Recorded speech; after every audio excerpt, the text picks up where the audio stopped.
ఇష్టం లేదు కనుక నాయన నశించిన ప్రతి కుటుంబాన్ని వెతికి రక్షించమని ప్రార్థన చేయించున్నాం. ఆరాధనకు యోగ్యుడు పూజనీయుడా నీకు వందనాలు. ఆరాధనంతో మీరు నిరీక్షణ నడిపించి ఇక వాక్చాతుని అనుగ్రహించని వినగలిగే చెవులు అవుతుని గ్రహించిన హృదయం ప్రతిబిడకు దయచేయమని యేసు నా వేడుకున్నాం పరమ తండ్రిని. ఆమేన్ ఆమేన్ హల్లెలూయా.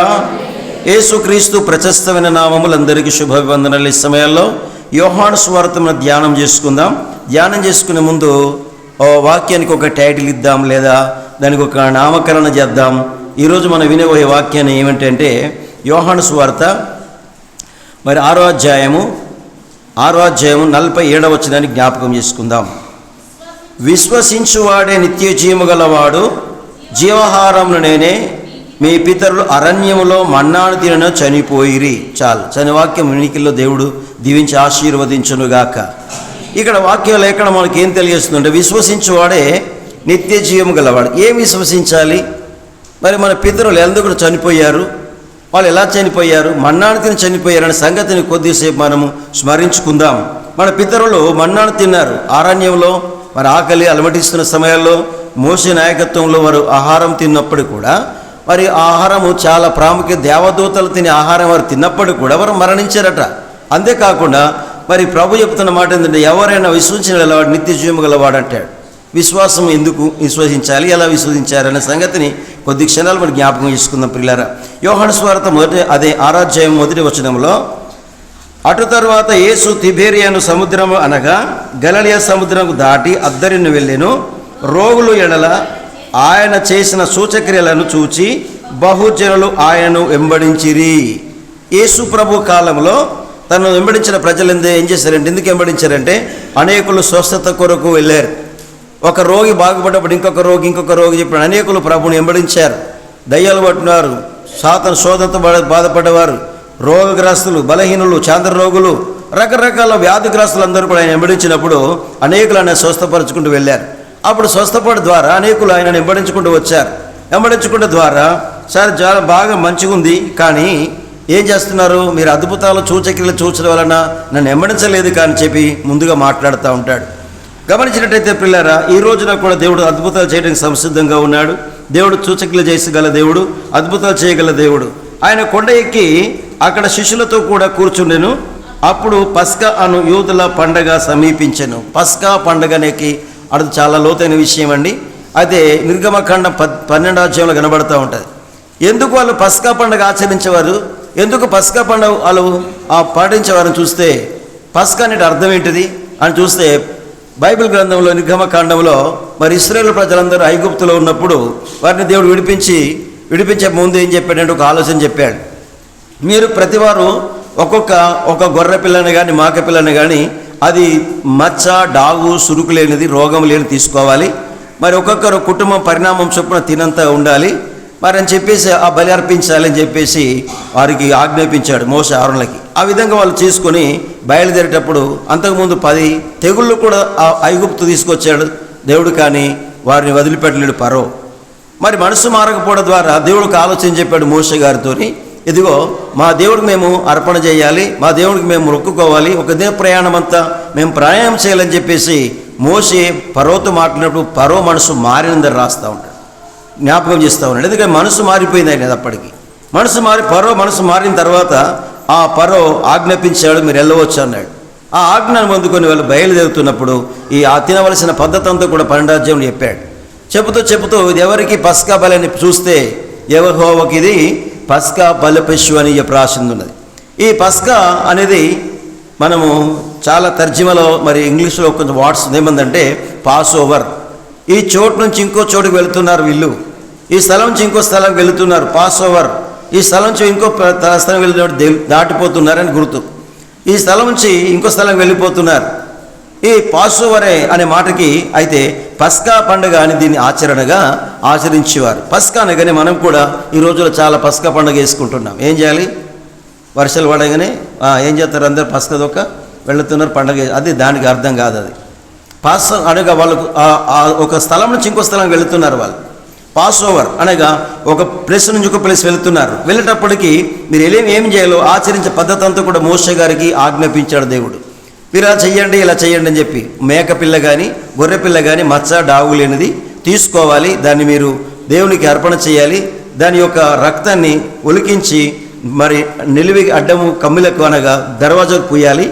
ఏ గుర్తు అయితే రక్తం గుర్తు ఉండదో ఆ ఇల్లుకు, ఆ దర్వాజకి, ఆ గేటుకి ఏం చేస్తారు, సంహారకుడు అందులో చొరబడి ప్రప్రదమైనటువంటి మొట్టమొదటి సంతానాన్ని మింగివేస్తని చెప్పి దేవుడికి ఆజ్ఞాపించాడు. అలాగనే వారు ఆ పండుగను ఆచరించడానికి ఆ పండుగ దినాల్లో వెళుతూ ఉన్నారు. ఇక్కడ ప్రభు అయిన యేసుక్రీస్తు చెప్పినట్టు వారు పస్కా పండుగ ఆచరించినప్పటికీ, మరి అరణ్యంలోకి వచ్చిన తర్వాత ఆకలినప్పటికీ, వారు ఆకలి గోల వినలేక మరి మోషే మళ్ళీ ప్రార్థన చేసినప్పటికీ తిరిగి మన్నాను కురిపించాడు దేవుడు. ఆ మన్నాను తిన్నటువంటి ఇశ్రాయేల్ ప్రజలు ఏమైపోయారని చనిపోయారు. మన్నాను తిన్నటువంటి మన పితరులను ఇశ్రాయేల్ కూడా చనిపోయారు. అయితే విశ్వసించువాడే నిత్య జీవం గల వాడు అన్నాడు. ఏమి విశ్వసించాలి? యేసు ప్రభు రక్షకుడని, యేసు నా కొరకు చనిపోయి తిరిగి లేచినని, యేసు ప్రభు నిజమైన దేవుడు నమ్మడమే విశ్వసించడం. విశ్వసించినట్టయితే, నమ్ముకున్నట్టయితే ప్రభు రాజ్యంలో మనం ఉండటానికి అవకాశం. అందుకని విశ్వసించువాడే నిత్య జీవము గలవాడని ప్రభు సెలవిస్తూ ఉన్నాడు. ఈ పితరులు మన్నాను తిన్నారు, అరణ్యంలోకి వచ్చేదారు. పాపం అరణ్యంలో పెద్ద చరిత్ర అండి. అరణ్యంలోకి వచ్చిన తర్వాత ఆకలనగానే మన్నాను కురిపించారు. మన్న ఎట్లుంటుంది అంటే అది కొత్తిమీర పువ్వు ఉంటుంది చూడు, కొత్తిమీర మన ధనియ పువ్వు ఉంటుంది కదా, అలాంటిది అంత రాలేదు. అదేని సమకూర్చుకునే వాళ్ళు. ఒకవేళ లెక్క సమకూర్చుకుంటే చెడిపోద్ది, సరిపోయినంత సరిపెట్టుకునే వాళ్ళు. ఒకవేళ లెక్క ఉంటే ఖరాబ్ అయిపోద్ది, కంపు కొట్టేది. అలాంటి పరిస్థితుల్లో వారు ఏనాటికి ఆనాటిగా చాలు, ఏనాటి భోజనం ఆనాటిగా చాలు అన్నట్టుగా వాళ్ళు ప్రయాణం చేస్తూ ఉన్నారు. అలాగే ప్రయాణం చేస్తూ దాహం వేసింది, చాలా కష్టాలు వచ్చినాయి. వాళ్ళు అన్నప్పటికీ కూడా దేవుడు వారికి సహాయం చేసుకుంటూ వారిని నడిపించుకుంటూ వచ్చాడు. అయితే ఇక్కడ మనం గమనించినట్టయితే యేసు కొండ ఎక్కడ అక్కడ తన శిష్యులతో కూడా కూర్చుండెను. అప్పుడు పస్కా అను యూదుల పండగ సమీపించెను. కాబట్టి యేసు కనులెత్తి బహుజనులు తన యుద్ధకు వచ్చుట చూచి, మీరు భుజించుటకు ఎక్కడ నుండి రొట్టెలు కొన్ని తెప్పించమని పిలుపుని అడిగాను. కానీ పిలుపు శిష్యుడు కనుక మరి వీరికి ఇంత పెద్ద 3-4 రోజులు అవుతుంది, ఇంత సభ ఉంది, ఈ సభకి మరి అందరూ వచ్చారు, ఆకలి అలమటిస్తున్నారు, వీరికి ఆకలిస్తూ మరి ఎక్కడైనా రొట్టెలు తీసుకొచ్చి వీరికి ఆహారం పెట్టాలని చెప్పేసి శిష్యుడు పిలుపు గారితో అంటున్నాడు. పిలుపు గారు అంటున్నారు, ఏమంటున్నారంటే యేసు ఏమి చేయమని ఉండెను అని తానే ఎరిగి ఉండి అతన్ని పరీక్షించుటకు ఏమడిగాడు, ప్రశ్నించాడు. ఇది మనకు సాధ్యమేనా? ఇది సాధ్యమా? మనకు కన్నులకు ఆశ్చర్యం ఇది, మనకు అందని మాట ఇది మనము సరిపోయిన మాట ఇది ఎలా జరుగుతుందని కొన్ని ఆలోచించి ఇది ఎలా జరుగుతుంది అనుకొని అది మాకు తెలియదు అన్నట్టుగా అతడు ఆయనకి వదిలేసాడు. పరీక్షించినప్పుడు అందుకు పిలిపేమంటున్నాడంటే, వారిలో ప్రతివాడును కొంచెము పుచ్చుకొండకైనను 200 దినారముల రొట్టెలు చాలవని అతనితో చెప్పాను. ఎంతమంది ఉన్నారండి? కొన్ని వేల మంది ఉన్నారు. ఒక్కొక్కడు కొంచెం ప్రభు సంస్కారం చేసినట్టుగా కొంచెం తిన్నా కానీ ఇది సరిపోయిన రొట్టెలు వీళ్ళకి సరిపోవు. 200 దినారముల రొట్టెలు తెచ్చిన వీళ్ళకి సరిపోవని చెప్పేసి పిలుపు గారు అంటున్నారు. అయితే అందులో ఒక ప్రశ్న ఏం ప్రశ్న అంటే, మీ దగ్గర ఏమైనా ఉందా? మీ దగ్గర ఏమైనా ఉందా? ప్రశ్న. ఏమంటాం మనం ఏమంటాం? మా దగ్గర ఏమీ లేదు అంటాం. మా దగ్గర ఏమీ లేదు. అలా మాటలు అలానే ఉండే, అలా కూడా అలా మాట్లాడుతాం. మా దగ్గర ఏమి లేదంటే మాట్లాడతాం, నిస్సహాయ స్థితిలో మాట్లాడుతూ ఉన్నా. సరే, ఒక చిన్న పిల్లోడు, ఇప్పుడు పాటలు పాడు చక్క పాటలు, అంత చిన్న పిల్లోడు పాప మళ్ళీ తల్లిగారు మరి ఏం చేశారో మరి భోజనం పెట్టి మరి లేక టిఫిన్ పెట్టి పంపించేదేమో 3 రోజుల ప్రార్థన కూటాలకి. పూర్వకాలము సభలు జరిగితే సద్దులు పెట్టుకొని వెళ్ళిపోయేవాళ్ళు. ఈ రోజున అలా లేదు. అక్కడ భోజనాలు ఉన్నాయా? సభకర్త భోజనాలు ఉన్నాయా? బస్ కిరా ఇస్తారా? బస్ పేర్స్ ఉందా? ఈ సిస్టమ్. ఆ రోజుల్లో 3 రోజులు 4 రోజులు పెడగావులు వాడు సరే, ఉపవాస పాస్తులు ఉన్నా సరే, వాక్యాన్ని కొరకు వేగిరపడేవాళ్ళు, ఎంతో వెళ్ళిపోయేవారు. ఈ రోజున సభలు ఎక్కడ జరుగుతున్నాయి? కూటలు ఎక్కడ జరుగుతున్నాయి? భోజనాలు ఉన్నాయి ఎక్కడ? మటనా, చికెనా? ఈ రోజుల పద్ధతి అది. ఆ రోజుల్లో దేవుని వాక్యం అంటే పెడగావులు వాడు వెళ్ళేవారు. వాక్యం చెప్పాడు ఉంటే వస్తుంది, ఒక సేవకుడు వస్తుంటే, దైవజనుడు వస్తుంటే ఎంతో పెడగావులు వాడు వెళ్ళి ఆ దేవుని వాక్యం కొరకు ఎదురు చూసేవారు. సేమ్ యేసు ప్రభు కాలంలో అలాగే అడుగుతున్నప్పుడు ఒక చిన్న పిల్లలు లేసి ఏమంటున్నాడంటే, అయ్యా నా తోట 5 రొట్టెలు 2 చిన్న చేపలు ఉన్నాయి. ఎంత త్యాగం చూడండి. 5 రొట్టెలు 2 చిన్న చేపలు ఉన్నాయని చెప్పేసినప్పుడు ఆవిడ్ని దగ్గర తీసుకురామని చెప్పాడు ప్రభు. చెప్పినప్పుడు ఏం చేసి ప్రార్థన చేసి మరి పంక్తులుగా కూర్చోండి, గుంపులుగా కూర్చున్నాడు. ఈ విషయానికి వస్తే చాలాసార్లు మన దగ్గర మన భోజనం దగ్గరకు వస్తే చాలా కొంత విడ్డూరం కనబడుతుంది. పెళ్ళిళ్ళు కానీ పేరెంట్లు కానీ ఏదైనా సభలు కానీ జరుగుతుందంటే ఎలా ఉంటారు, ఒక్క 5 నిమిషాల ఓపిక మనకు మాత్రము ఉండదండి. ఏం చేస్తాం చెప్పాలి, ఏం చేస్తాం? అంత ఉంటుంది, ఆడ అన్నం ఉంది, కర్రీ ఉంది, అంత ఇష్టం ఉంటుంది. కానీ ఏం చేస్తాం, మన ఓపికనే నశించిపోద్ది. నువ్వు ముందు నేను ముందు పెడగవులు పడినట్టుగా ఇస్తరాకు ఎత్తుకొని ఓగడ మీద కూడా వెళ్తూ ఉంటాం. చూడండి, యేసుప్రభు ఒక క్రమం ఉంది, యేసుప్రభు పనికి ఒక పద్ధతి ఉంది, యేసుప్రభు పనికి ఒక నీతిగా ఉంది, యేసుప్రభు పని ఒక నీటిగా ఉంది. ఏమన్నాడు, పంక్తులు కూర్చోబెట్టండి అన్నాడు. పంక్తులు కూర్చున్న తర్వాత ఏం చేసి వడ్డన చేస్తుంటే ఎంతమంది తిన్నారమ్మా? 5,000 మంది అమ్మా, పురుషులే. ఇక స్త్రీలు పిల్లలు ఇంకెంతమందో తెలియదు. అంటే దేవుని పని ప్రతిదానికి ఒక క్రమం ఉంది, క్రమ పద్ధతిగా నడవాలి మరి కదా, క్రమం అనేది ఉంది.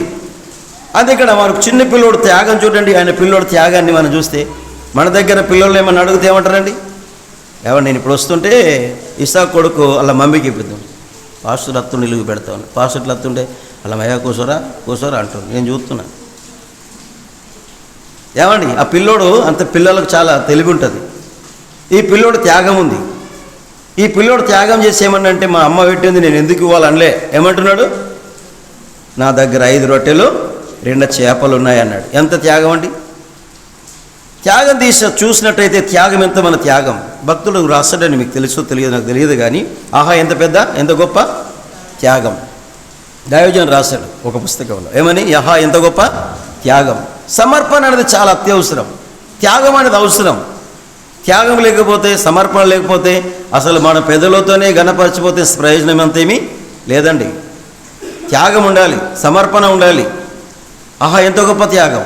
ఒక పుస్తకంలో రాస్తూ ఒక మాట రాశాడు. ఒకసారికి 50 మంది క్రైస్తవులు ఒక దగ్గర ప్రార్థన చేసుకుంటున్నారు. ప్రార్థన చేసుకుంటుంటే ఒక సైన్యం వస్తుంది. ఎందుకు వస్తుందంటే క్రైస్తవులను చంపడానికి. ఇప్పుడు ఈ రోజులు అదే లేటెస్ట్ నడుస్తూ ఉంది, చాలా నడుస్తున్న రోజుల్లో, ఆ రోజుల్లో మనం ఉన్నాం. ఇప్పుడు ఒక రోజున క్రైస్తవులు ఒక దగ్గర ప్రార్థన చేసుకుంటుంటే ఒక మూట, ఒక సైన్యం ఏం చేస్తుందంటే హతమార్చడానికి వాళ్ళు వస్తున్నారంట. ఈ 50 మంది ఇక్కడ ప్లస్లు ఉన్నారంట. ఏం చేస్తున్నారంటే వీళ్ళందరూ ఒక సొరంగంలో ఉండి ప్రార్థన చేసుకుంటున్నారు. క్రైస్తవులు ఇంత మంచి ఆలయాలు, ఇంత మంచి గుడులు, ఇంత మంచి బడులు, ఇంత మంచి వాతావరణం అనుకున్నది కానీ వాళ్ళు భయం బిక్కుబిక్కున భయపడుతూ ప్రార్థన చేసుకుంటున్నారు. ఆ గుహలో ఉండి ప్రార్థన చేసుకుంటూ సొరంగంలో మరి అలా ఉన్నప్పుడు ప్రార్థన చేసుకున్నప్పుడు 50 మందిలో ఒక చిన్న పిల్లోడు, కొన్ని నెలల పిల్లోడు ఏడుస్తూ ఉన్నాడట. ఆ ఉబ్బరపోతకి, ఆ ప్రజల ఒత్తిడికి, మరి ఆయన వాతావరణంలోకి ఏడుస్తుంటే ఏం చేశాడంటే సొంత తండ్రి ఏం చేశాడట, తన యొక్క కుమారుని గొంతు విసికి చంపేశాడు. ఎందుకు, ఒకవేళ అరిస్తే వాళ్ళు వచ్చి 50 మందిని చంపేస్తారు. వీడు త్యాగము చూడండి. ఈ తండ్రి గారి యొక్క ఉద్దేశం ఏంటంటే వీడు ఒక్కడు బ్రతికితే ఉంటే పోతాడు, కానీ ఈ 50 మంది చనిపోవడానికి కారణమవుతాడు అని చెప్పేసి సొంత తండ్రి కుమారుని గొంతు విసి చంపాడట. కారణం ఏంటంటే 50 మంది రక్షించాలి. సో యేసు ప్రభు వారు కూడా తన త్యాగాన్ని మనకు స్ఫూర్తిగా మనకు జ్ఞాపకం చేశాడు. మనకు ఆదర్శంగా ఉన్నాడు. చిన్న పిల్లోడు కూడా తన త్యాగాన్ని ఇక్కడ జ్ఞాపకం చేస్తూ ఉన్నారు. ఏంటిదంటే ఆ పిల్లోడు దగ్గర ఉన్న 5 రొట్టెలు 2 చిన్న చేపలు నా దగ్గర ఉన్నప్పుడు అవి యేసయ్యకి కానీ ప్రార్థన చేసినప్పుడు ఆశ్రయించబడ్డప్పుడు 5,000 మంది పురుషులు మాత్రమే తిన్నారట. మరి మిగతా ఇంకా పిల్లలు ఇంకా స్త్రీలు ఎంతమందో, మరి మళ్ళీ మిగిలిన ఎంత ఎత్తారట, 12 గంపలు ఎత్తారట. మళ్ళీ మిగిలిన ముక్కలు 12 గంపలు. అంటే క్రమ పద్ధతిగా ఉంది పని అంతా కూడా. యేసు ప్రభు పని అంతా కూడా క్రమంగానే ఉంటుంది. అది గమనిస్తాం. అక్కడ చూసినట్టయితే 11వ వచనం, యేసు ఆ రొట్టెను పట్టుకొని కృతజ్ఞత చెల్లించి కూర్చున్న వారికి వడ్డించెను. అలాగున చేపలు కూడా వారికి ఇష్టమైనంత మట్టుకు. ఏమన్నా చేపలంటే ఎంతమందికి ఇష్టం? అందరికి ఇష్టమేనా? చేప అంటే చాలా ఇష్టం.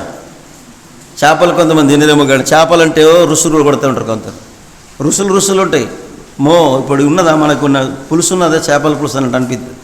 చేపలంటే చాలా ఇష్టం చాలామందికి. అయితే వీళ్ళు తిన్నంత పెట్టేటట చేపలు, 2 చేపలు తిన్నంత తిన్నారు. ఎంత మిగిలిన వాళ్ళ ముక్కలు 12 గంపలు ఎత్తారట అక్కడ. అందుకే గమనిస్తాం. వారు తృప్తిగా తినిన తర్వాత ఏమీ నష్టపడకుండా మిగిలిన ముక్కలు పోగు చేయుడని తన శిష్యులతో చెప్పాను. కాబట్టి వారు భుజించిన తర్వాత వారి యొద్ద మిగిలిన 5 యావాల రొట్టెలు ముక్కలు పోగు చేసి 12 గంపలు నింపిరి. చప్పలు కొడదాం గట్టిగా. హల్లెలూయా, హల్లెలూయా. దేవుడి పనిలో ఏది కూడా తక్కువ కాదండి. దేవుడి పనిలో ఏది తక్కువ కాదు. మనం యథార్థంగా మనం ఇచ్చేది దేవుడికి యథార్థంగా, మనం చేస్తుంది దేవుడికి యథార్థంగా అయితే దేవుడి పని ఎప్పుడూ తక్కువ పడది, తక్కువనే కాదు. మనము అలా చేయకపోతే అంతా లేమిడే కనబడుతుంది. మనం లేమిడే, మన జీవితం లేమిడే, అంతా లేమిడే ఉంటుంది. సమృద్ధి అనేది కనబడదు. అందుకే యథార్థమైనటువంటి పద్ధతిలో చిన్నపిల్లలు ఒక త్యాగాన్ని చూసి మనం ఎంతో ఒక ఉపమానం గమనిస్తూ ఉన్నాం. గమనిస్తాం ఇక్కడ 12వ వచనంలో, వారు తృప్తిగా తిని తర్వాత మిగిలిన మరి ఏమీ నష్టము కాకుండా మిగిలిన ముక్కలు పోగు చేయుడని తన శిష్యులతో చెప్పాను. కాబట్టి వారు భుజించిన తర్వాత వారి యొద్ద మిగిలిన 5 యావాల రొట్టెల ముక్కలను పోగు చేసి 12 గంపలు నింపిరి. 14 ఆ మనుషులు యేసు చేసిన సూచక్రియను చూచి నిజముగా ఈ లోకమునకు రాబో ప్రవక్త ఈయనే అని చెప్పుకొనిరి. ఏమండి, ఇప్పటిదాకా అన్ని అద్భుతాలు చేసి సూచక్రియలు చేసి మహత్కాలు చేసి గొప్ప గొప్ప కార్యాలు చేసినప్పటికీ కూడా వాళ్ళకి ఏం రాలేదు. ఇప్పుడు విశ్వాసం లేదు, నమ్మకం లేదు, దేవుడు ఉన్నాడనే సంగతి లేదు, మనతో ఉన్నాడనే సంగతి లేదు. అందుకే వాళ్ళు ఎప్పుడు తృప్తి పొందారు, తిండి తిన్నారు, బాగా తిన్నారు. అప్పుడు జ్ఞాపకం వచ్చింది. ఇప్పుడు నిజంగా ఎంత గొప్పవాడవే నువ్వు, మాకు భోజనం పెట్టారు, నిజంగా ఇతడు రాబోయే కాలంలో ఈయన ప్రవక్తే అంటున్నారు. ఇంకా ప్రత్యక్షంగా అతడు ఉంటే కూడా ప్రవక్త అంటున్నాడు. ఇక్కడ గమనిస్తాం. ఇక్కడ అందుకే ప్రియులారా చదమ్మా, రాజుగా చేయుటకు వారు వచ్చి నన్ను బలవంతముగా పట్టుకొనబోచున్నారని యేసు ఎరిగి మరలా కొండకు ఒంటరిగా వెళ్ళెను. సాయంకాలం అయినప్పుడు ఆయన శిష్యులు సముద్రము నొద్దకు వెళ్ళి దోణి ఎక్కి సముద్ర ధరనున్న కపెర్నహూమునకు పోవుచుండిరి. అంతలో చీకటాయను గాని యేసు వారి యుద్ధకు ఇంకా రాలేదు. ఏమైపోయింది ఆందోళన ఏమైపోయింది? నిన్నటి దినం బాగానే భోజనం దొరికింది, నిన్నటి దినాన్ని మంచి రొట్టెలు చేపలు దొరికినాయి, మరి ఈరోజు ఇంకా రాకపోయి ఉంటుంది. దేని కొరకు వీళ్ళందరూ వెంబడించేదండి? దేని కొరకు మీరు వెంబడించేది ఏసైనా మనం వెంబడించేది దేనికోసము? ఆహారం కొరకైనా, భోజనం కొరకైనా? భోజన పానీయాలతో దేవుడి రాజ్యం లేదండి. ప్రభు చెప్పిన మాట ఏంటంటే, మరి మనిషి బ్రతికేది రొట్టె వలన కాదు, దేవుని ప్రతి మాట వలన బ్రతుకుతాడన్నాడు. ఆత్మకు ఆహారము వాక్యము, ఆత్మకు ఆహారము ప్రార్థన, ఆత్మకు ఆహారము దేవుడి యొక్క మాటలు. అందుకే కేవలం బ్రతికేది భోజనం కొరకు తిండి కొరకు కాదండి. మనం వేగిరపడేది దేని కొరకు వెళ్ళాలి? వాక్యం కొరకు వెళ్ళాలి. వాక్యం కొరకు వెళ్ళాలి. వాక్యము దేవుని మాట, అది జీవము గల మాట. అందుకే ప్రభువు వెతుకుతున్నప్పుడు 22వ వచనంకి వస్తే జ్ఞాపకం చేస్తాడండి. మరునాడు సముద్ర ఇద్దరిని నిలిచి ఉన్న జనసమూహమును వచ్చి చూడగా ఒక చిన్న దోణి తప్ప ఒక్కటి మరి ఎక్కడిని లేకపోయాను. యేసు తన శిష్యులతో కూడా దోణి ఎక్కలేదు, కానీ ఆయన శిష్యులు మాత్రమే వెళ్ళనైరి తెలుసుకొనిరి. అయితే ప్రభు కృతజ్ఞత స్తుతి చెల్లించినప్పుడు వారు రొట్టె భుజించిన చోటునకు దగ్గరనున్న తిబేరేనును వేరే చిన్న దోణిలు వచ్చెను. కాబట్టి యేసును ఆయన శిష్యులను అక్కడ లేకపోవుట జనసమూహము చూచినప్పుడు వారు ఆ చిన్న దోణికి యేసును వెతుకుచు కపెర్నహూమునకు వచ్చిరి.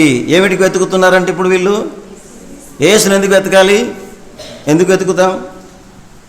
ఎందుకు వెతుకుతే ఏం దొరుకుతుంది చెప్పాలా? యేసయ్యను వెంబడిస్తే ఏమవుతుంది?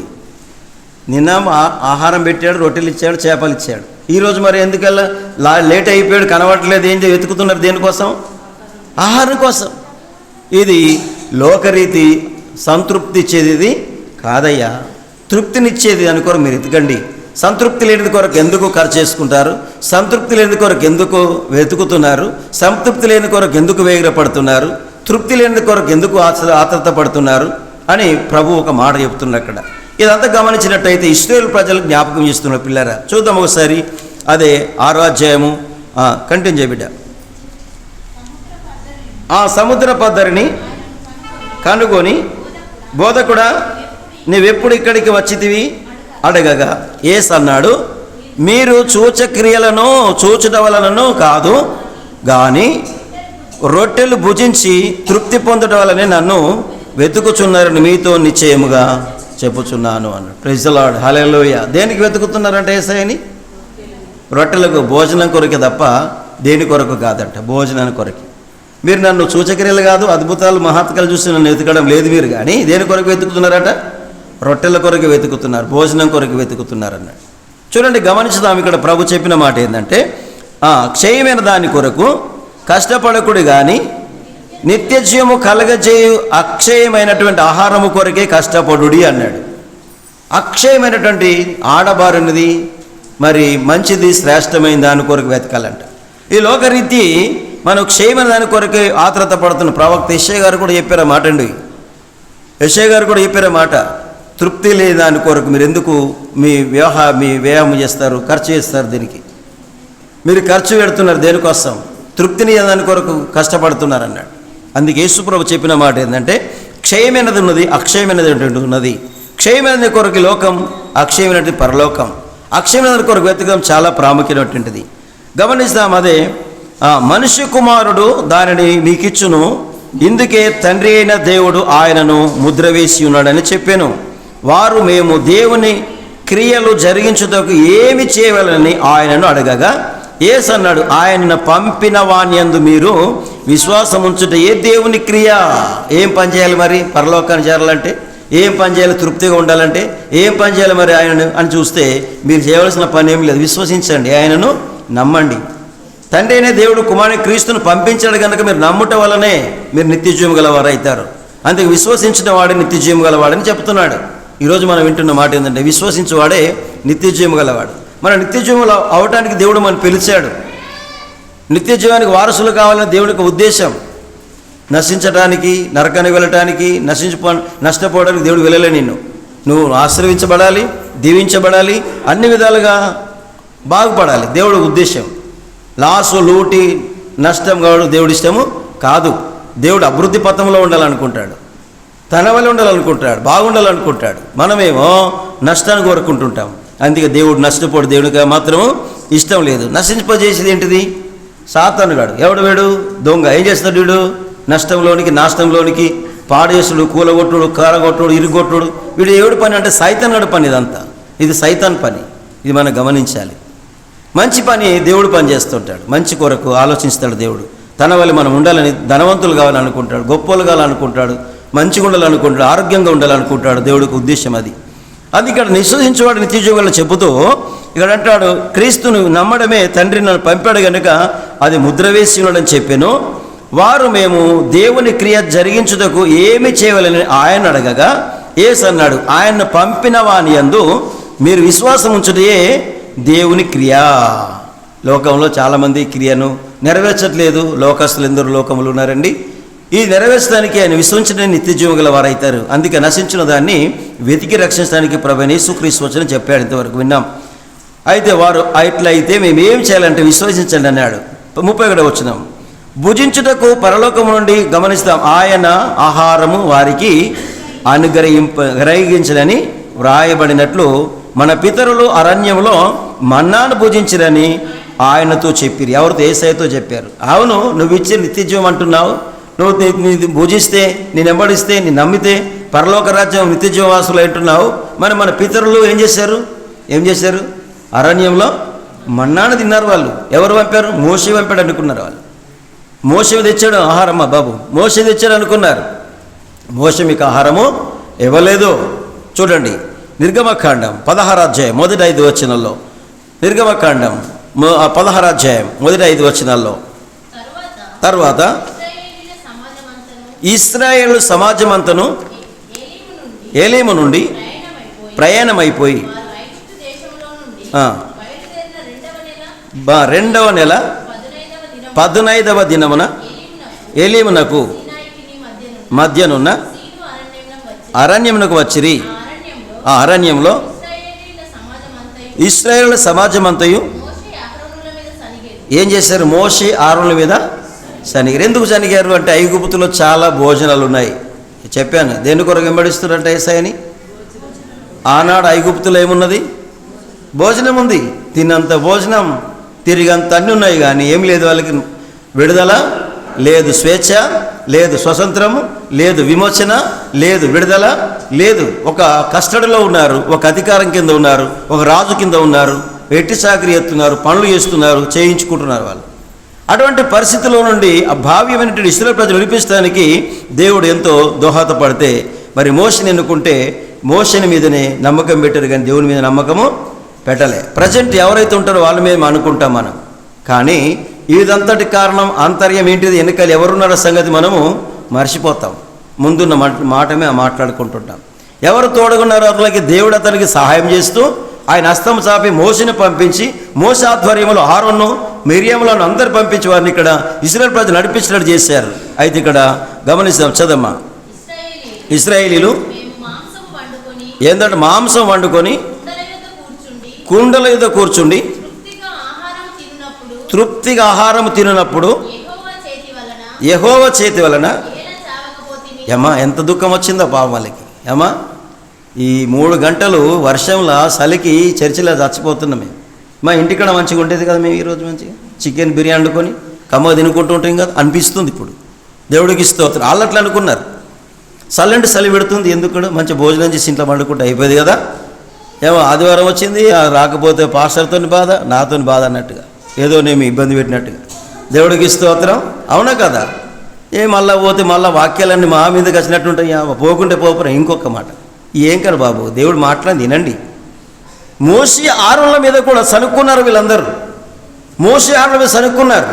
అప్పుడు అంటారు ఇక్కడ గమనిస్తాం, ఆ అరణ్యంలో ఇశ్రాయేలులో సమాజం అంతయు మోషే ఆరోన్ల మీద సనిగేను. ఇశ్రాయేలీయులు మేము మాంసం వండుకొని కుండల యొద్ద కూర్చుండి తృప్తిగా ఆహారం తిన్నప్పుడు యెహోవా చేతి వలన ఎలా చావకపోతిమి దేవుడా అని ప్రశ్నించుకుంటున్నాం. ఇక్కడ ఈ క్వశ్చన్ మార్క్ ఉంది. అక్కడ మేము అక్కడిని చచ్చిపోయేది బాగుంది, ఐగుప్తులు ఉండే అన్నీ ఉన్నాయా, సమాధులు ఉన్నాయి, అన్నీ ఉన్నాయి. ఇక్కడ ఎందుకు తీసుకొచ్చినట్టు, భోజనం ఉంది అక్కడ, తృప్తిగా తిని ఉండేది కదా మేము. అప్పుడు అంటున్నాడు, ఈ సర్వ సమాజమును ఆకలి చేత చంపుటకు ఈ అరణ్యములోనికి మమ్ములను అక్కడి నుండి తోడుకొని వచ్చితిరని వారితో అనగా, యెహోవా మోషేను చూసి, ఇదిగో నేను ఆకాశము నుండి మీ కొరకు ఆహారమును పంపించదను. వారు నా ధర్మశాస్త్రం అనుసరించి నడుతురో లేదో అని నేను వారిని పరీక్షించినట్లు ఈ ప్రజలు వెళ్ళి ఏనాటి భత్యము ఆనాటి కూర్చుకొనవలనట్లే మరియు 6వ దినమున వారు తెచ్చుకున్న దానిని సిద్ధపరచుకునవలెను అన్నాడు. అంటే 6 దినాలు కష్టపడి పనిచేసి 7వ దినము విశ్రాంతి దినం పాటించాలి. బైబిల్ గ్రంథం ప్రకారంగా 6 దినాలు పనిచేయాలి, 7వ దినము విశ్రాంతి దినం, 7వ దినం పని చేయకూడదు. అదొక కట్టడ పెట్టాడు. 35వ వచనంలో అంటాడు అన్నమాట అధ్యాయంలో. చూడండి గమనించినట్టయితే 26 అనుకుంటా. చూడండి ఇక్కడ ఏమంటాడంటే 6 దినాలు పనిచేసి 7వ దినాన్ని ఆచరించకపోతే దేవుడు మనలను కోపగించుకుంటాడు, అక్కడ మనకు శిక్ష విధిస్తాడట. అది ఆచరించబడ్డ దినం అని లోకస్వార్థలు కానీ పాత నిబంధనలు కానీ జ్ఞాపకం చేస్తూ ఉన్నాడు. 6 దినాలు పని చేయాలి, 7వ దినము విశ్రాంతి దినం పని చేయకూడదట. పని చేస్తే చాలా ప్రమాదం అని బైబిల్ మనకు తెలియజేస్తుంది పిల్లారా. అందుకే 6 దినాలు పని చేయాలి, కష్టపడాలి. మోషేకు సర్వ సమాజమును సమకూర్చి మాటలు చెప్పండి అని మాట్లాడాడు. ఇక్కడ అరణ్యంలోకి వచ్చిన తర్వాత ఆకలి అన్నప్పుడు వారికి మన్నాను కురిపించాడు దేవుడు. భక్తులని ప్రభువైన యేసుక్రీస్తుల వారు ఈయన శిష్యులతో మాట్లాడితే ఏమనంటే, యోహాను సువార్తలకు వస్తే వారు అట్లయితే మేము చూచి నిన్ను విశ్వసించుటకు నువ్వు ఏ సూచక్రియను చేయుచున్నావు, ఏమి జరిగించుచున్నావు, భుజించుటకు పరలోకము నుండి ఆయన ఆహారం వారికి అనుగ్రహించెను అని వ్రాయబడినట్లు మన పితరులను అరణ్యములో మన్నాను భుజించిరని ఆయనతో చెప్పిరి. యేసు అన్నాడు, కాబట్టి యేసు పరలోకము నుండి వచ్చు ఆహారము మోషే మీకు ఇయ్యలేదు. ఎవరిచ్చారు? ఎవరిచ్చారు? ప్రశ్న, ఎవరిచ్చారు? అరణ్యములకు మోషే ఆహారం తీసుకొచ్చారు ఇశ్రాయేలు ప్రజలందరినీ. అరణ్యంలోకి వచ్చిన తర్వాత ఆహారం ఎవరిచ్చారు? మోషే ఇచ్చాడా? ఇది ఇక్కడ పప్పులో కాలేసినట్టు. ఎవరిచ్చారు వాళ్ళకి? దేవుడే పంపించాడు. వీళ్ళే మీద ఎవరి మీద నమ్మకం పెట్టారు? ఇప్పుడు మోషే మీద నమ్ముకున్నారు. మా మోషే కంటే నువ్వు శ్రేష్ఠుడువా అని చాలాసార్లు ఒకసారి హెచ్చరించారు. నువ్వు మా మోషే కంటే మా యోన కంటే గొప్పవాడే అన్నారు కొన్నిసార్లు. అందరికంటే శ్రేష్ఠుడు, సొలొమోను కంటే శ్రేష్ఠుడు, ఎస్ శ్రేష్ఠుడే. అందరికంటే ప్రవక్తల కంటే శ్రేష్ఠుడు ప్రభువైన యేసుక్రీస్తుల వారు. అది ఇక్కడ మాట్లాడుతున్న మాట ఏంటంటే, పరలోకంలో ఆయన ఆహారం వారికి అనుగ్రహించెను అని వ్రాయబడినట్లు మన పితరులు అరణ్యములో మన్నాను భుజించిరని ఆయనతో చెప్పిరి. కాబట్టి యేసు అన్నాడు, పరలోకము నుండి వచ్చు ఆహారం మోషే మీకు ఇయ్యలేదు, నా తండ్రియే పరలోకము నుండి వచ్చు నిజమైన ఆహారము మీకు అనుగ్రహించుచున్నాడు. పరలోకం నుండి దిగి వచ్చి లోకమునకు జీవము నిచ్చున్నది దేవుడిని అనుగ్రహించు ఆహారమున ఉన్నదని మీతో నిశ్చయముగా చెప్పుచున్నాను వారితో చెప్పాను. చూడండి, ఈరోజు మనం ప్రభు సంస్కరణ చేసుకుంటున్నామండి. ఈ ప్రభు సంస్కరణ చేసుకోవడానికి కొన్ని కారణాలు లేదా కొన్ని పద్ధతులు, కొన్ని నియమము, రూల్ అండ్ రెగ్యులేషన్స్ ఉంటాయి. మారుమనసు పొంది బాప్తిసం పొంది మరి దేవుని యొక్క విషయం జరిగిన తర్వాత ఏం చేస్తారు, మనకు ప్రభు సంస్కారంలో పాలు పంపులు ఉంటాయి. ఈ పాలు పంపులు ఉన్నాయంటే ప్రభులో మనం ప్రభు సంస్కారం తీసుకుంటున్నామంటే, ప్రభువులలో చేతిస్తున్నామంటే దేవుడికి మనకు చాలా సత్సంబంధాలు ఉన్నాయని అర్థం.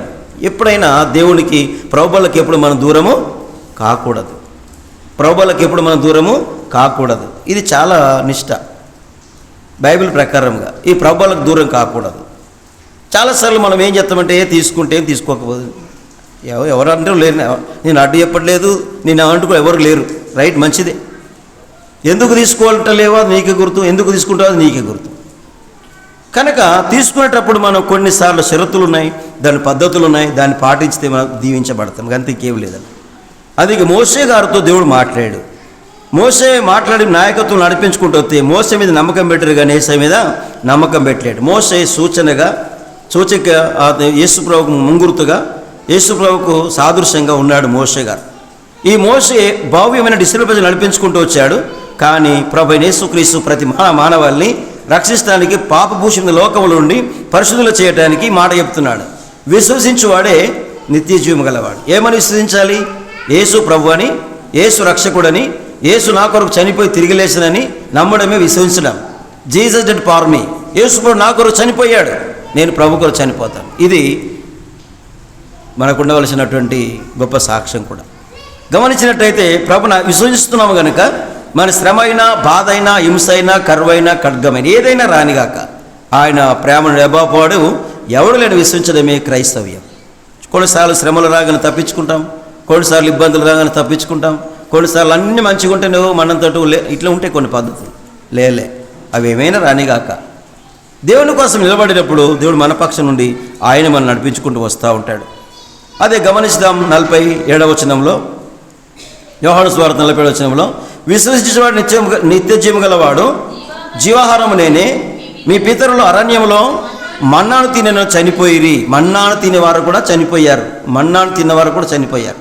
మన్నా పరలోకములు దిగి వచ్చిన మన్నా, ప్రభు దేవుడైన యెహోవా వారికి మన్నాను పంపించాడు. మన్నాను తిన్నవారు కూడా చనిపోయారు. దేవదూతల ఆహారం అది. ఈ దేవదూతలు తినే ఆహారం మనం తిన్నప్పటికీ కూడా ఏమైపోయారు? మానవులందరూ చనిపోయారు. అటువంటి అంతకంటే గొప్ప శ్రేష్టమైనది ఏంటంటే యేసు ప్రభు ఒక శరీరం అని, యేసు ప్రభు రక్తం అని దీనిలో త్రేవించు ఇలా చేయవేస్తున్నాం కనుక మనము ఆయనకు చాలా సత్సంబంధం ఉంది. మీలో నేను, మాలో మీరు అన్నట్టుగా మనము ఐమిడించుకుంటున్నాం అన్నమాట. ప్రభువా, నేను నీలో ఉన్నాను, నువ్వు నాలో ఉన్నావని నిదర్శనే ఈ ప్రభు సంస్కారం తీసుకుంటున్నాం. చూడండి, అక్కడ ఏడాది గొర్రెపిల్ల, ఏడాది మేకపిల్ల అన్నాడు. చూడండి, కొరింథీ పత్రికలో మనం చూసినట్లయితే 5వ అధ్యాయం 7వ వచనంలో చాలా చక్కగా చెప్పాడు. ఇది ఎవరికి బలి పశువు, ఎవరికి బలి అయ్యారని చూస్తే ప్రభు యేసుక్రీస్తును చూపిస్తూ ఉన్నది. చూద్దాం ఒకసారి. 5:7లో, 1 కొరింథీ 5:7లో, పులిపిండి లేనివారు కనుక కొత్త ముద్ద అవుటకే ఆ పాతదైన పిండిని తీసి పారవేయుడి. ఇంతేకాక క్రీస్తును మన పస్కా పశువు వధింపబడెను.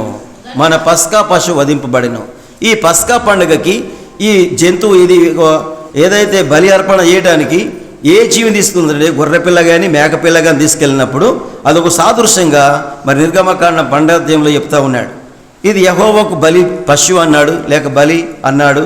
ఇది పస్కా అన్నాడు, యెహోవా పస్కా బలి అన్నాడు.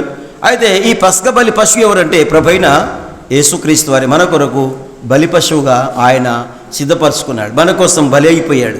ఇది జ్ఞాపకం చేసుకునడమే, ఈయనను మరి స్వీకరించడమే, ఈయన నమ్మడమే నిత్య జీవానికి వారసులం అవుతాం. అందుకే మన పితరులు కూడా ఇలాంటివి చేయలేరు. మన్నాను తిన్నారు, దేవదూతల భోజనం తిన్నారు, కానీ చనిపోయారు. అలా కాకుండా మరి విశ్వసించడం అనగా క్రీస్తును ధరించుకునడమే నిత్య జీవనానికి మరి యోగ్యత కలుగజేశాడు. 49వ వచనంలో, జీవాహారము నేనే, మీ పితరులు అరణ్యములో మన్నాను తినను చనిపోయిరి, దీన్ని తినేవాడు చావకుండునట్లు పరలోకమును దిగివచ్చిన ఆహారము ఇదే. పరలోకము నుండి దిగివచ్చిన జీవాహారమును నేనే. ఎవడైనను ఈ ఆహారమును భుజించితే వాడెల్లప్పుడూ జీవించును, మరియు నేనిచ్చు ఆహారము లోకమునకు జీవము కొరకే నా శరీరమే అని మీతో నిశ్చయముగా చెప్పుచున్నాను. ఇది తింటున్నామంటే ఇది ఒక సాదృశ్యం. రొట్టె ప్రభువల్ల ఆరాధన. యేసు ప్రభా, నువ్వు నావాడవు, నేను నీవారిని. ప్రభా, నాలో మీరున్నారు, మీలో మేము ఉన్నామని నిదర్శనగా ఇందులో చేవేస్తున్నాం. అయితే మనం ఇమిడించుకుంటున్నాం, ప్రభా ఇది నీ శరీరం. ఏమండి, బ్లడ్స్ ఉంటాయి కదండి, గ్రూపులు ఉంటాయి, మాట్లాడాలి ప్లీజ్, అంత నిద్రపోతున్నట్టు.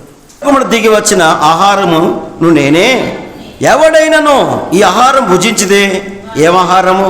ఆయన వాక్యమైన ఆహారం. ఆయన దేవుడు మనకు ఆహారమైన, వాక్యమైన ఆహారం అయినాడు మనకు. వాక్యమే ఆహారం అయినది మనకు. వాక్యం మనం స్వీకరించాలి, వాక్యం స్వేర్చుకోవాలి, వాక్యం ఆస్వాదించాలి. వాక్యం పాలు లాంటిది, ఆహారం లాంటిది. ఇది మనం స్వీకరించకపోతే మన ఆత్మ బలపడదు. అందుకే అన్నాడు, చదమ్మా, జీవాహారం నేనే, ఎవడైనాను ఈ ఆహారం భుజించితే వాడెల్లప్పుడూ జీవించును, మరి నేను ఇచ్చే ఆహారము లోకమునకు జీవము కొరకైన నా శరీరమే అని మీతో నిశ్చయముగా చెప్పుచున్నాను. ప్రభువా, ఇదిగో నీ శరీరం అని, నీ రక్తమని మేము త్రాగుచున్నాము, ఇగో నీ ఆహారం మేము భుజించుతున్నాము అని మళ్ళీ మాట్లాడుతున్నాం. పౌలు గారు చెప్పారు కదా మాట కదా, కొరింథీ పత్రికలో మాట్లాడాడు. ప్రభు, నీ శరీరం అని నీ తింటున్నామని మరి దానికి దూరంగా విగ్రహం దూరంగా వాడిపోండి అని చెప్పి హెచ్చరికేసిన తర్వాత మరి మత్తయి సువార్తలో ప్రభు చెప్పిన మాట 26లో అన్నాడేమంటే, ఇగో నీ శరీరం అని, నీ రక్తమని సేవిస్తున్నాం ప్రభా, మీరు మాలో ఉన్నారు, మీలో ఉన్నామని జ్ఞాపకం చేస్తూ ఉన్నారు. విశ్వసించడం ద్వారా, నమ్మడం ద్వారా క్రియ ఏం జరిగిందంటే, ఆయనను తినే అర్హత మనకు దేవుడు యోగ్యత కలిగించాడు. నమ్మటం ద్వారా మనకు ఈ అర్హత కలిగించాడు. మరి అందరికి ఇవ్వచ్చు కదా. ఒకసారంట ఒక సంస్థ ఉంటుందండి, పెళ్ళిళ్ళు ఏం చేస్తారంటే వాళ్ళకి పెళ్ళిళ్ళు ఏం చేస్తారు, ప్రభావాలు ఇస్తూ ఉంటారు పెళ్ళిళ్ళ. అరే క్రైస్తవులు ఉంటారు, క్రైస్తవేతరులు ఉంటారు, అందరికీ తినచ్చు. అదొక సంస్థ.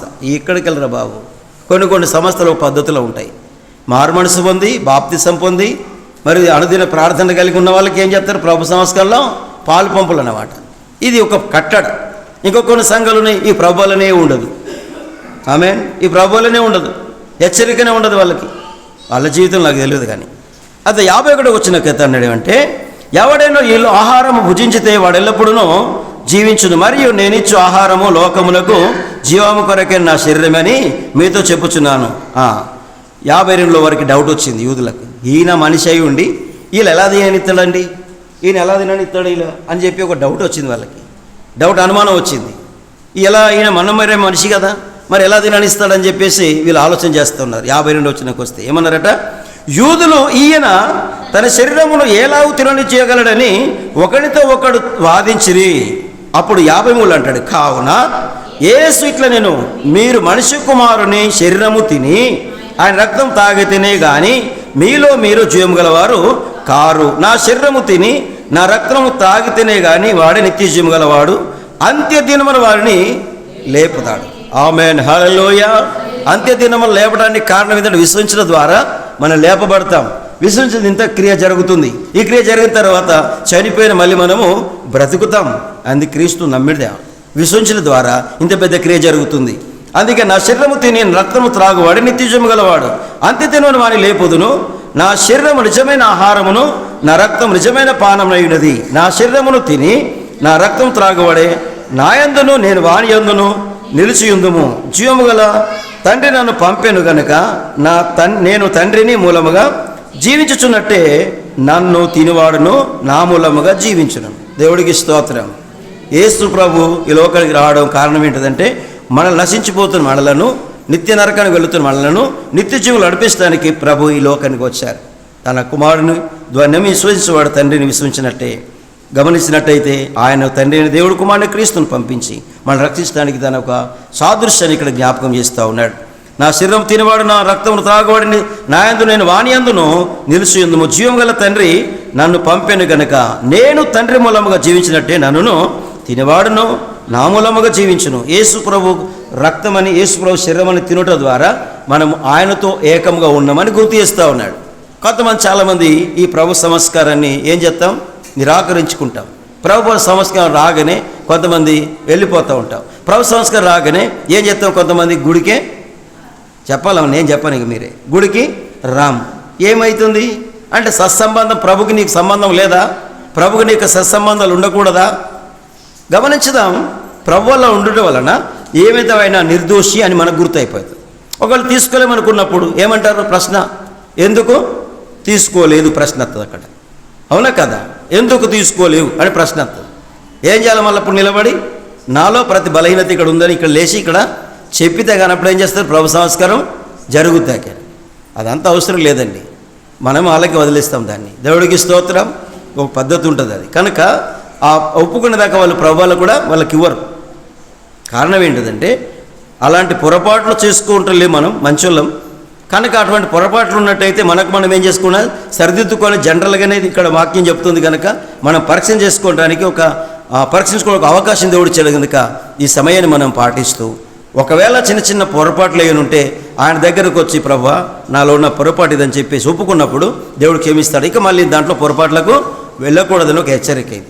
దేవుడికి స్తోత్రం. ముందుకెళ్ళిపోతాం దయచేసి. అందుకే దయచేసి మనం ప్రభు యేసుక్రీస్తు చెప్పిన మాట 57వ వచనం, జీవముగల తండ్రి నన్ను పంపిన గనక నేను తండ్రి మూలంగా జీవించినట్టే నన్నును తినవాడును నా మూలంగా జీవించును. ఇదే పరలోకమును దిగి వచ్చిన ఆహారము. పితరులు మన్నాను తినియు చనిపోయినట్టు కాదు. వాళ్ళు మన్నాను తినిపోయి చనిపోయారు, అలాంటి వాళ్ళు కాదండి. ఈ ఆహారం తినవాడు ఎల్లప్పుడూ జీవించునని నిశ్చయముగా మీతో చెప్పుచున్నానెను.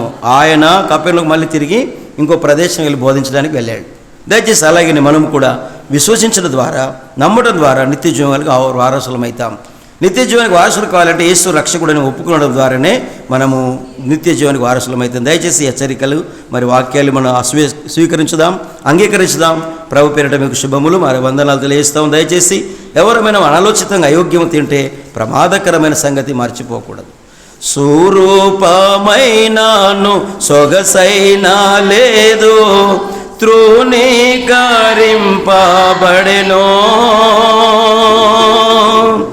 సర్జించి